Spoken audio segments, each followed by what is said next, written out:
Paler, everybody. All right. Good afternoon, everyone. Hey, I wanted to do something maybe a little bit different than many presentations that you guys may encounter. I'm actually going to encourage each one of you to get your phones out. All right? We're going to encourage me to find a microphone that works. All right. Now I'm going to encourage every one of you to get your phones out. All right. We're going to do our best to make this a little bit interactive, which means we're going to be looking for information from you in order to drive the content of the presentation. Don't worry, I'm not asking you to do the presentation. I'm just asking you to provide some input so that we make sure that we color. So everybody, please scan that QR code. You should be taken directly into Slido. In Slido, if you're familiar with Slido, you actually have an opportunity to weigh in and provide your perspective on this. So this is going to be the real opportunity here as we think about this.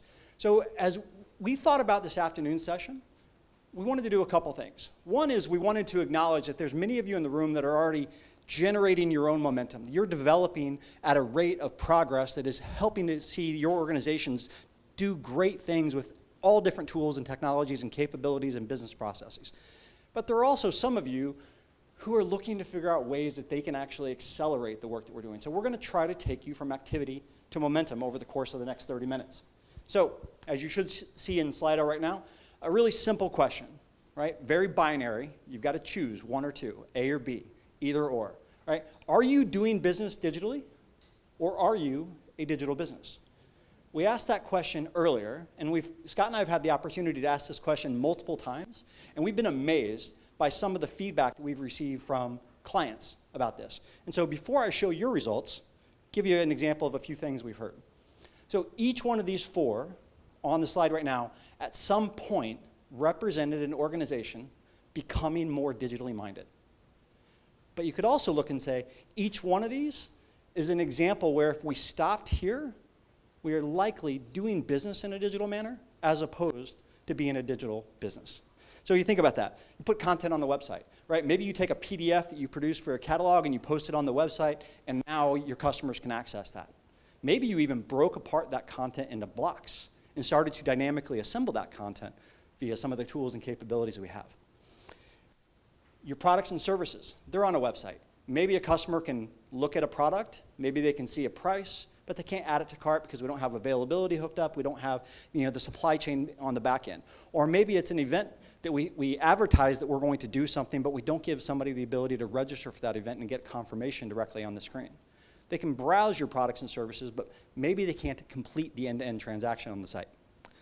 We also think about a product finder, right? When product finders first started to come out, I don't know, my first experience with a product finder was implementing a motor match capability, which took all the technical product attributes and it narrated the customer down a path where you asked intelligent questions and then you dynamically updated the content based on what it is that we showed them.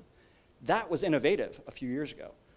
Well, as we think through now, there's so much more context that we can provide. So it's not just about building the finder once, it's about how do you consistently update those capabilities to take advantage of new technologies. And then a form to indicate interest. Again, an opportunity for us to say, hey, fill out this information and we'll provide you follow-up. That was a huge advancement, and it allowed people within organizations such as ours across many different industries in order to tailor the response to somebody who was listed there as a hot lead. These were all really considered great capabilities just in recent past. But I tell you right now, if you have an experience like this, it might be a symptom. It might be a tell that you are attempting to do business digitally, but not yet a digital business. And that's not a bad thing. So when you take a look at the results that has come from this room here, right? 3/4 of you say that you are doing business digitally. I applaud you for your honesty. I think that's an absolutely great depiction of how things are. And there's 24% of you, so 1 out of 4. So if you look down the hall or look down your aisleway or look back and forth, 1 out of every 4 people here is actually a digital business, which I would say that is an amazing point to be. And that means that there's opportunities for us to learn from each other. So not just the talking head here on stage, but also from your peers. So make sure that when we get together tonight down at Chibo, right, find out the people that are doing business digitally and understand what it is that they've done. For those of you that aren't able to make those conversations, hopefully over the next 25 minutes, we're going to show you some examples of how we can actually get you there. So the first step, recognition, right? The everyday symptoms that occur in business today. right? A symptom is not a failure. Now, I'm putting some judgment on each of you when I say this, right? I'm labeling it as a symptom. But I'm doing that to say it's just a recognition that we are at a point in time and we have an opportunity to understand what it's going to take in order to move from that point. So a symptom is not a failure. It's simply a coordinate. And we have to determine which direction we want to go and what it's going to take in order to develop some motion in that regard. So if you lead with technology, here's an example of what we might have as a symptom. So doing business digitally, right? You're providing access to AI to your team to execute their work. That's a great example of something we've done in the past in order to be able to say we're becoming more of a digital business.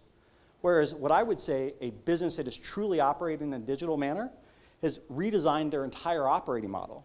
As we talked about earlier, Eric, I believe you asked the question, right? It's not just the work as it goes from step to step, it's redesigning the handoffs that occur in between. It's making sure that we have failure points identified, that we make sure that context travels with that handoff, with that workflow, so that we can automate that. So I say the difference isn't the tool, it's whether anything compounds. Whether you build upon what you've already had so that you don't have to recreate that at each and every step along the way. Now, for those of you that are very comfortable in the fact that you are a digital business, here's two additional examples, right? You hired a chief digital officer, or you implemented a digital transformation office. Those could be great examples that you are a digital business, right? I'd actually say maybe not. They could actually be an indication that digital is a function that sits alongside the rest of your business, as opposed to you having a digitally enabled business. Now, I'm not saying that's wrong. I was once a chief digital officer, right? I certainly don't want to say that I was wrong. There are new chief AI officers, right, in organizations. I would posit, and I'd challenge each of us to think about things and say, does that mean we are a digital business, we're an AI business? Or does it mean that we have to identify someone to be the lead in the organization because everybody isn't working together to be digital or to leverage AI, right? I think about Alexander Wolf, who is the, I believe it's Alexander, he is the CEO of Canadian Tire, right? He has said, we are not an AI strategy focused organization. We are a strategically focused organization, and AI is one of the tools that we use in order to deliver against our strategy. I would argue that's a digital business, as opposed to a business that is just starting to do business in a digital manner. So let's reframe this. So we said it's A or B. That's not fair. I made it binary in order to make it easy. Now we're going to challenge this. So it's not A or B, and there's actually multiple steps that we have to take along this path. And depending on your business and depending on the outcome that you want to drive is going to tell you how far you need to go along that journey in order to achieve your objectives. So I put 3 things up here, and contrary to what I normally do, which is put all sorts of builds and slides, I threw them all out here once because I hope that everybody in the audience sees themselves in one of these. For example, do you record the behavior? Do you record the analytics, the transaction, the activity that occurs? Or do you automate the entire work process? Right? There's multiple steps along the way, and I would argue that those are different stages of being a digital business versus doing business digitally. Back to your employees using AI, right? Or do you redesign the work around it? And then a website that transacts, and transacting is not just placing an order, right? We have many different types of businesses in the room. We have to think about all the different types of transaction that we take, versus a website that leads, a website that guides your customers, your potential customers, your prospects, a website that guides your employees, your suppliers, all the way through the end-to-end process. So I don't believe that you're A or B. I believe that you're a combination of things. And I think it's important for us to be honest about that. And so here's an example of this. Organization that I worked at was digitizing how they take orders. But then they became a digital business when they digitized the entire workflow. What do I mean by digitizing the entire workflow? I mean that the order actually, order dynamically updates based on the information that is available and then routes to an appropriate fulfillment center based on what is best not just for the customer experience, but also what's best from the company experience. Making decisions in real time in order to make sure that you're solving needs instead of just actually pushing orders through to what you know. I mentioned before, but it's not just orders, right? It could be referrals, it could be event registrations, investor inquiries, right? A transaction is not just an order in the traditional e-commerce way. A digital business thinks about all the different interactions, registration, opportunities you have in order to provide value to your end users. And your end users often are a lot of different types of people. They're not just that single persona. So I asked the question this way, very intentionally, but could a competitor of yours buy your entire tech stack tomorrow and reproduce the advantage that you have? No? Why not?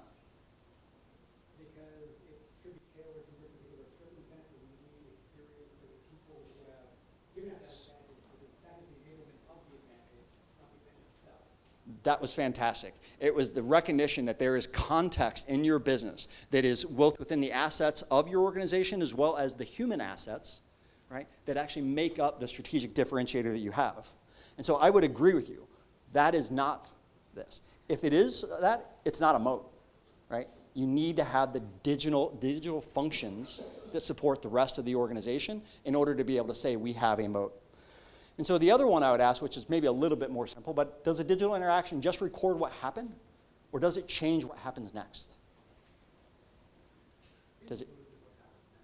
It should influence what happens next. And hopefully you're one of the, as you're describing this, you're at an organization that has become a digital business and has thought through this. All right, well, that's good. I'm glad to see that you're potentially waffling here. So I put this notion here to absolve you of any sort of belief that you have to get to a destination, because it's not A or B. I believe it is a continuum, and we all sit somewhere on this continuum. And hopefully where we're at next week is further along than we were 3 weeks ago. Hopefully where you're at next year, when you're back here with Scott in the wonderful Digital Momentum Summit, is for the 3rd annual, right? Hopefully at that point, you're further along than where you are, and you're driving a compounding advantage along this way. But let's revisit what we talked about this morning, right? We said 80+% of organizations are investing in AI tools, but less than 15% are actually investing in the people. They're not investing in the capabilities of the organization. So you think about the different ways that this can manifest itself, right? Letting employees use AI. It's the 3rd time I'm doing this. Why do I do it 3 times? Because as Scott always tells me, you tell them what you're going to tell them, you tell them what you said you're going to tell them, and then you tell them what you told them again, right? You can let your employees use AI. That's a space along this path. Another one is you start to build AI on your own data. Maybe you're building a large language model. Maybe you're building a small language model. Maybe you're building a RAG system in order to do this. You start to leverage AI tailored to your business and your capabilities. You're further along on that continuum than an organization that just lets employees use their AI. You start to teach the entire organization how to leverage AI. One of the biggest concerns that we see in businesses today is that the output of 2 employees that generate the same prompt based on the same supposed information provide very different outputs because the context is different. So what happens when you enhance that context for one employee? Do you take that context enhancement and then propagate that out to the rest of your organization? If you do, you're accelerating the organization based on everything that you learn. If you don't, you're leaving each individual employee or agentic employee in your business to discover things on their own. There's a huge opportunity there. And then lastly, we talk about redesigning the workflows to manage the handoffs and the deliverables, right? Over here is smarter people. Over here is smarter business.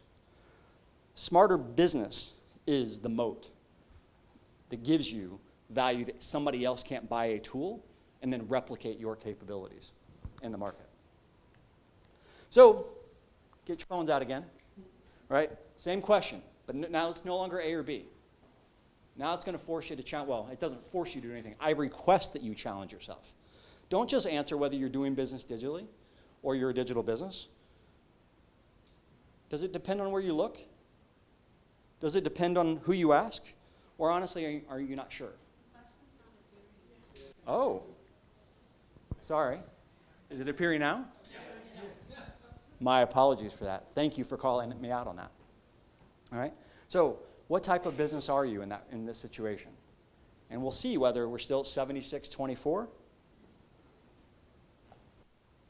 Ooh. All right, so we're seeing the numbers change, which is always fun, right? 50-50, 50-30, 50-15, right? Depends on who you ask, and honestly, I'm not sure. Right? I think that's because not only is it not A or B, then maybe even this notion of a continuum is a false truth. Maybe it's not a simple as that. Maybe it's multiple dimensions that are required in a business. And so I think about a couple of clients that I've worked with recently, and we talk about the dimensions of their business that we evaluate. So we build a full model for them based on what's important. So we say things like, hey, is it your data? Well, what does your data tell you? It gives you a signal, right? How far digitized are you there? Is it your content and your knowledge? Is it the content you create, or is it the content your suppliers create? Is it your content that your customers create that they provide back to you? We can get into how you would actually do that. Is it the customer, the employee, the supplier, or the member experience? Is that what's important to you? So as you think through these dimensions, I'd ask you to start registering what's important to your business in terms of how we would actually build this. Because it's not simply moving along a continuum, it's also identifying where you're at today, where you want to be in the future, and then what's your path in order to get there. So it's a maturity model, and that runs all the important decisions in your business all at once. And so what a map might look like for that maturity model is going to look a little bit like this. Some of you in the room might start to recognize this one. Separate businesses, right? Every line of business within an organization has its own website. Every line of business has products that you can look at, right? It might be that you're looking at new products. Maybe you're looking at used products. Maybe you're looking at services. Maybe you're looking at the ability to register for events or to download knowledge articles, right? The goal in many businesses is to sell more parts. So if you're willing to go with me here, a truly digital business would have a connected experience across every persona, with every interaction digitized. And you start to understand that those event signups, those technical downloads, right, the customer looking for a rental product, you start to understand there's nuances in there that you can leverage that information in order to go have an intelligent conversation with your customers. And maybe you're having that intelligent conversation with the customer, sales rep to customer, or maybe you're having it online. Maybe you're having it via email. Maybe you're having it via chat. Maybe you're having it in all those different ways, which if you're doing that, I would argue you're well on your way to becoming a digital business as you think through that. When we did this at an organization, it wasn't just about selling more parts. We had to make it not about selling parts. And then once we were able to get the organization to understand, we were able to help the organization grow from a couple $100 million in sales to over $2.5 billion in revenue, just by connecting the dots and the behaviors along with all the interactions, all the transactions. And that's where there's an opportunity to understand the dimensions of this. And another one, this one is an organization that hired, back in 2011, hired a VP of e-commerce. They needed a VP of e-commerce at the organization because they needed an executive to own the e-commerce or the digital experience. Fast forward to 2026, that organization no longer has a VP of e-commerce. That organization no longer has an e-commerce product user experience department. It now has a product experience with chief product officer that looks across all the products that that organization provides, not just the digital interactions. And that distributor did a great job of mapping their leadership paths for their executives so that 7 out of their top 10 executives had functional digital experience, functional e-commerce experience. So that's an organization that has matured from needing to have a head of e-commerce to they have a head of sales that owns sales across all the channels. And you have to make sure that you are thinking about all the different ways to effectively and efficiently resolve the needs of those customers. And so I think that same pattern occurs across multiple industry types as we talked about. So in private equity, right, you might have an advisor that's there deal by deal, right? Whereas an organization that hires a long-term operating advisor to be there and to represent digital or e-commerce or digital marketing across the entire portfolio of businesses, that's an organization that might be characterized more as a business that is doing business digitally as a digital, or that is not just doing business digitally, they are a digital business. An asset management organization that, you know, they've got a website that supports the relationship team. But this organization could evolve into one that where the website leads and carries the organizational load, the institutional value, and is making sure that that's represented at each and every stage of the interaction. Or lastly, you know, a financing and member-based organization where they're looking and saying, hey, customers can apply or they can log in. And again, that's not an indictment. That's just what they can do. Versus, you know, something where your documentation, your risk, your partner workflow, renewals, engagement are all digitized. Those would be more examples of businesses that have evolved into truly being digital businesses. So this is a maturity model framework, and we've used it at other organizations, but some situations say, hey, we have something that is present, and it evolves all the way to something that's advantage in the organization. But in between there's useful and connected and adaptive. As you assess where you're at today, you may realize that in many situations you're already at a 3, but because that's a differentiated part of the value proposition you bring to the organization, that needs to be a 5. And so you can help understand that current state to that future state and where you need to go in order to deliver value. And so I refer to those dimensions, understanding what matters for you, right? It's not a one-size-fits-all approach. It needs to be tailored to your business. And so I'm going to get this one right. I'm going to make sure that I actually move to the next one. But just remember these as you think through what's most important to you. I'd ask you, which dimensions matter most for your business? For some organizations, it's every single one of the things that we put on here. For others, it's just the experience. It's just the content. It's the data, the signals. Are we able to see that? There we go. All right, technology matters the most. Experience is coming in. All right, now we're starting to see some things shift. All right, content and knowledge. Right, the uniqueness of your business starts to drive this. And so as these results you work through and you start to see the value levers that you have, there's a great opportunity for us to build a tailored maturity model for you so that it understands exactly where you're at, understands where you want to go, and we build the roadmap in order to be able to help get you to where you need to be. So how do you get momentum, right? I mentioned before that momentum is a combination of position plus direction plus energy. So 3 questions that Scott and Kendra and Rob and I have talked about over and over as we go through this is the recognition of, do you have a defined operating system for your business?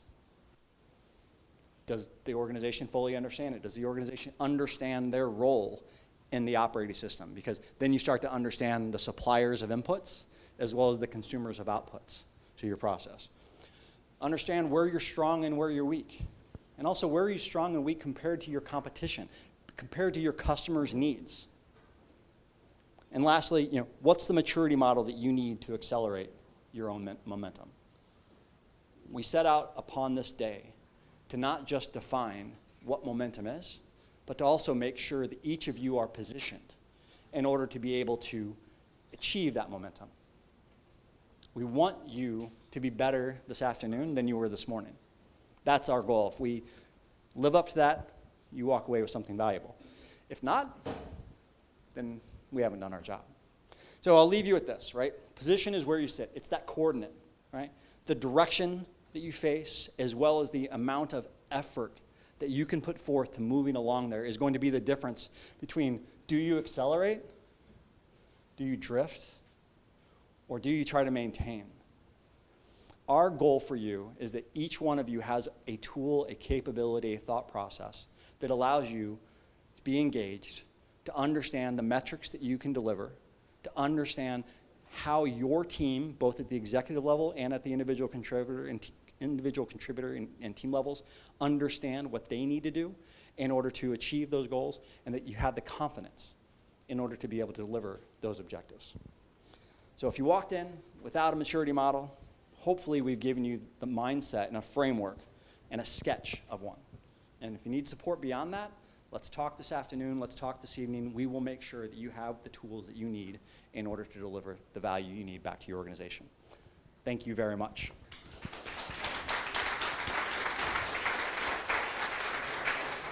Thank you, John. Much appreciated. Any quick questions for John on any of that or anything that you've heard in the last little while?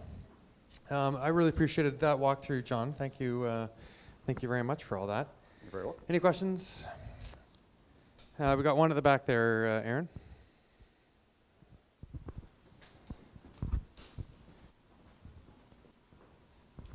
John, or maybe this is John and Scott. Who do you find within the organizations champions the digital adoption and AI adoption the most? You want to take it or you want me to go? I don't think it's any one particular person, like one particular role. I think it really is, there's usually there is usually somebody that sees the value, the potential, the vision for what it can become, and that person might sit in IT, that person might be in communications or marketing or operations, or it might be a senior executive. So I don't think it really falls into a particular role. I think it really just is up to the individual person. Yeah, I think understanding the problems that the organizations are dealing with gives you a little bit of a clue as to where to go to look for it. In many organizations, I found it's actually the person who's head of commercial. It's the head of sales, right? It's the sales operations leader who is trying to make everybody in the organization more efficient. But it depends on what type of business it is. I will tell you that when we get an executive that says, this is the way we are going to be after we've actually made this effort, when they've clearly articulated what that vision is and what the end state is, when we have that, they become the champion that drives it, and the rest of the organization typically falls in line.